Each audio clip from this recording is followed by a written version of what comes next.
Hi, I'm Vangelis. Thanks for watching Music News.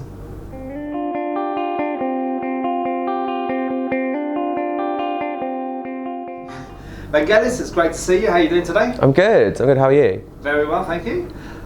You came to prominence on The Voice, singing Do You Really Want to Hurt Me? You're on Team George, and Boy George is now your manager. Do you sometimes wake up and pinch yourself in the morning? Yeah, it's pretty weird. It's been like, it's really like, well, you guys see it in 2016, but obviously we filmed it a bit before. Yeah. But it is a bit of a weird moment because I never expected to obviously like all this to happen really.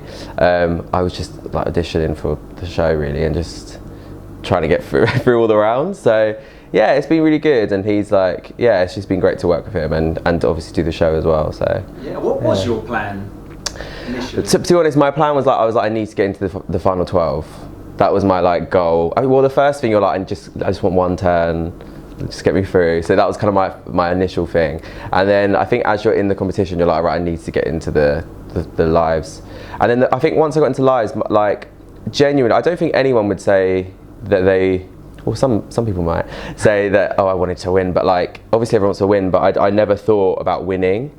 I just thought about each week. So I did want to get semi-finals, so I knew I'd sing with George. So that was kind of my last goal, and then I left then, so it was fine. And I was happy, I was like, cool. And then came out for the final, and I was all like, relaxed, so yeah. So how did the management side sort of happen then? Well, I think, George went on tour, I think about from like April to September, so he was away with Culture Club for like quite a long time. So I just started doing my own stuff. I was doing my own emailing, try like be my own manager, because I thought I'm not going to wait for anyone. I'm just going to do it myself and like try and use the platform. Yeah. And then I think he just like messaged me on Twitter one day. I was having like a cup of tea at home, and then he was just like, "Do you want to? Let's get you on a dance track." And then I was like, oh, okay. And I was just a bit like, oh, George has just messaged me. And I always feel like a sense of panic when he messages me at first, because I was like, oh my God, what's he saying? And it just started like that. And then I recorded a song, and then when he came back in September, he was like, do you want to come around and re-record it? Because he thinks, he can get the best out of me, I think, rather than if I'm just in the studio by myself. So it just went like that. And then originally it was meant to just be one song. And then I was just going to do my own. I talk a lot. Is that all right? Absolutely. This is the whole point. So I was originally meant to be doing my own, like, just my own little project of an album. So I just did this pledge music thing, and then I think he knew I was working on something, and then he was like, "Oh, I'd love to help you make an album. Like, kind of like forget about that, and let's really go for it and make it big." And then he just started managing me. It just kind of like fell into place really, and then. Yeah, we're like friends now. It's really weird.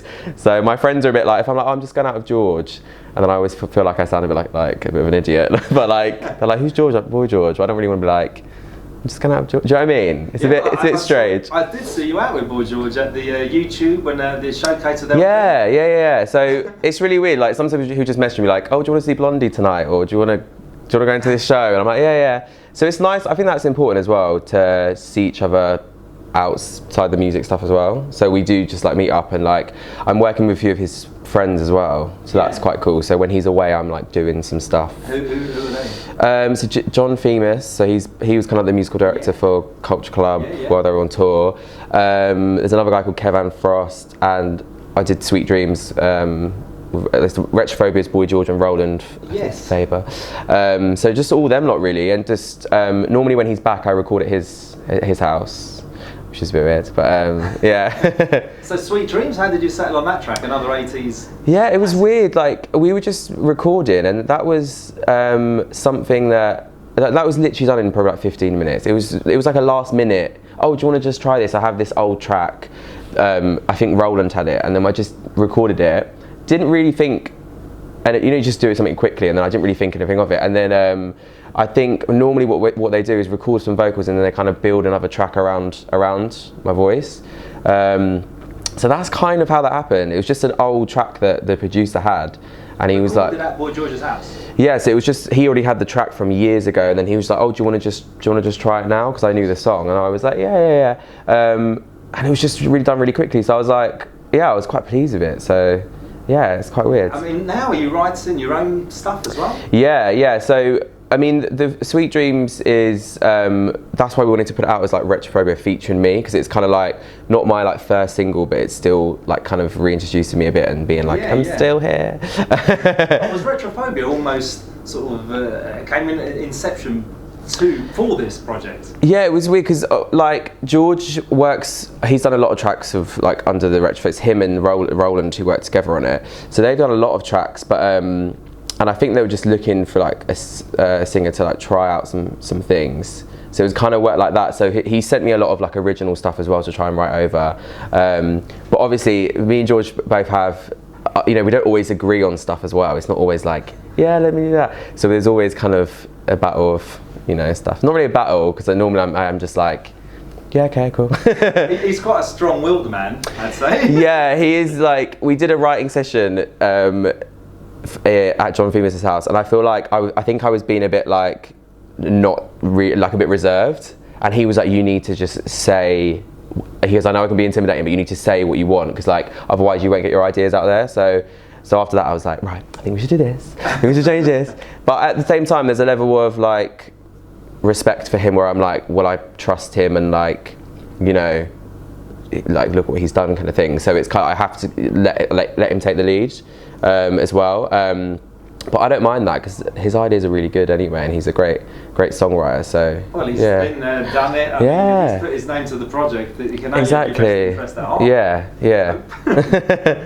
And you know, collaboration-wise, have you got a few collaborations coming up? Yeah, I mean, we haven't done any. The only collaboration we've done so far is with Retrophobia, but I think a lot of people keep saying, oh, I really want you to do one with George, something with George. I was going to do, a lot of people ask me to do You Really Want to Hurt Me, if I'm honest. Like, a lot of people want me to do like that track that way. I don't know if we will. Hopefully it'd be nice to, I think, in that kind of style, the way I did it on the show. I think we tried doing a recording of it the other day. It was so hard for me, because I think we were like, I think they were trying to get me to do it more like the original, which is fine, but like, you know, when you lived with something for ages and you kind of done your own thing, and it was like, so it's interesting, you know, you're singing it in front of the artist, so that's always a bit weird. Do you know what I mean? Yeah. Absolutely. So you have to, it's a fine line of me being like, oh, can I change this bit? Because like he's wrote it and done the melody, so it's a bit, you know, you want to put your own stamp on it as well. So hopefully, I think me and George will definitely do a duet on it as well. And original material-wise, what sort of style are we looking at? It's weird, like, honestly, I think working with George is literally like no rules. So there's not like we didn't ever sit down and say like, this is a set direction we're going to go in. It's just kind of been like, let's just try a few things. Let's try, if I'm honest, there's not a lot of, I love doing like ballads and things like that. So there's not a lot of that, only because George wants to take me out of my comfort zone, not just stick me in with stuff that I'm comfortable with. So it's kind of like still me, but like, not. Do you know what I mean? Still me, but it's like a different side of me that maybe I hadn't found before. Because I mean, even with Sweet Dreams, like I never thought that I'd have a track in the dance charts, like ever. Like it just would not happen, because I wouldn't. But then now I've tried it, I'm like, oh, actually, it does kind of suit me. So it's kind of cool to try new things out. I mean, I quite like the electro kind of stuff anyway, quite stripped back. But George he's all about like, you know, like quirky things, which is quite interesting. So when you get me, him and like John in a room together, it's kind of like, you just never know what you're going to come up with. So, but it'll be interesting anyway. Exciting times. I mean, you studied at one of our partners, the Institute of Contemporary Music and Performance. Yeah, I did. did. Did that give you a good sort of foundation? I don't know. It was like, oh God, no, I can't be bad. I can't be negative about the Institute. No, it was good, but I felt like I don't think it was for me. But it was great for getting up and performing every week. The only thing I didn't like is I think those type of places sometimes teach you to be more like session singers, because they obviously know not everyone's going to become a standalone artist, and they want people to work. So for me, I wanted to be my own artist and kind of change songs around, and there you can't really do that. But it was great for like getting up every week and having to perform in front of the band and kind of do all that quick stuff like that. That was really cool. And you know, a lot of great people have come from there as well, which is nice. But I only did a year there, so I did vocals there for a year. I think probably where I did the most was that I went to sit in Islington College for 2 years, and that was really good for me to like work with a band and like work with other musicians and write songs and things like that. So yeah, I think that was cool. Good. And album-wise, when Do you foresee? Do you know, I have no idea. Do you know, people keep asking that and I'm like, oh my God, I have no idea. I'm not sure. I wouldn't say, there's not a rush. Like, there's not that sense of like, you know, when someone goes on the voice and it's like, it needs to be out next year. Like, I don't feel that pressure, especially with, because I feel like the voice is like something I've done and it's like one moment in my career. So I feel like I don't want to rush it. I want to get it right and then kind of release it. So I'd probably say next year. I doubt it'd be done by this year, but you might get George in here as being like, it'll be done this year. So I know, obviously, I think when he's finishing The Voice Australia, I think he's finishing that in like 4 or 5 weeks. So I reckon we'll get quite a lot done when he's back from that. Because at the moment, I know that's like obviously that's a big priority while he's in Australia.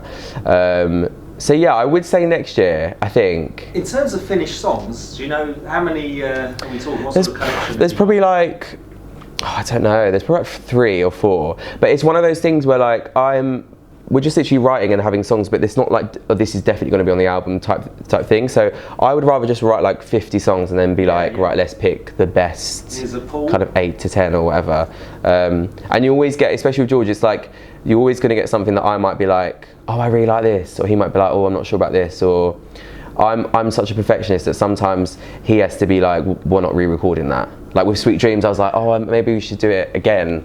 And he's like, no, but we're not touching it. And I'm like, why? And then now I'm like, oh, actually, it's really good. But it takes me a while to actually appreciate something from myself, if I'm honest.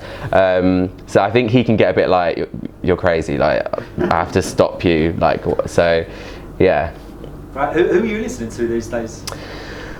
Do you know what? I don't really listen to like current music, if I'm honest. It's not, like, I'm not really interested in the charts. I'm not really that type of singer, really. I don't keep up with what's in the charts these days. Like, there are some people I like you know, Anne-Marie and people like that. But I like people like Marie and the Diamonds and like Lana Del Rey and Hertz, people like that. So a bit left field, not necessarily like Ed Sheeran, Sam Smith, like very like top 40 type thing. Like I want to do something different, and I like, whilst I do appreciate those kind of artists, I think that's probably not what I'm kind of like going for, if that makes sense. I'm going to think of loads of people now when I leave here like that. I'm thinking, oh, I should have said them. What about singers that you've looked up to, that you sort of draw inspiration from the past? People like, just like real singer, like Celine Dion, Elvis, like people like that. Like I love like beautiful, like unique voices. Like that's kind of my thing that I've always like listened out for, that I'm like, wow, you know, they're great. Or you know, I do like people like, it sounds bad that people say it's like typical to say Adele and stuff like that, but I mean, I do love Adele, and you know, I love her. Like, I just like people that have something different, because I always feel like that's, when I was younger growing up, I didn't have anyone that people were like, who do you sound like? And I'd be like, I wouldn't be able to say anyone. I used to find it quite embarrassing, so I used to be like Ronan Keating, because it was like the only like male singer I knew at the time of like, but a lot of females have inspired me actually, more so than males. I love Anthony the Johnsons actually as well.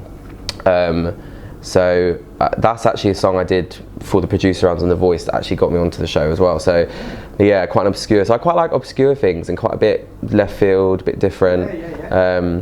But who knows? I might say this and I might come out with like a really poppy track. So I don't know. I think it's cool to try out new things. You know what I mean?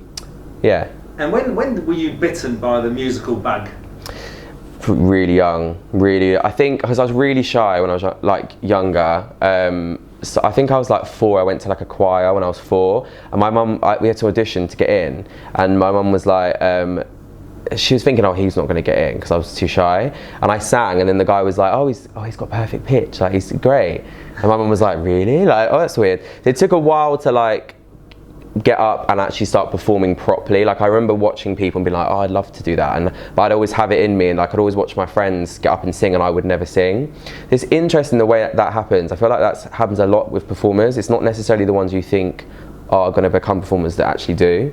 So it's strange. Yeah. God, I can talk loads, can't I? No, fantastic. When can we next see you live? Oh, I don't know. I really don't know, only because I think at the moment George wants to get all the original stuff first. So I think it's one of those cases of like, he doesn't want me to really perform just anywhere. Although I did perform the other night, I don't know if he knows about that, with my battle partner actually from The Voice. She wanted me to come and support and sing the battle song that we did. And I'm still good friends with her. So yeah, if I'm honest, I don't know. And that's only because the next time I think George wants to see me out is when we're actually doing original stuff. So hopefully, I mean, I don't know, hopefully I would support him on tour one day. That would be amazing. So that would be really cool. Would. Yeah. Well, listen, it's been an absolute pleasure. Yeah, thank you. Anything else you'd like to say to Music News viewers out there? Hi, thanks for watching, and I'll see you soon. Thank you very much indeed. You're welcome. Thanks. You're welcome. Oh my God, did I say anything wrong?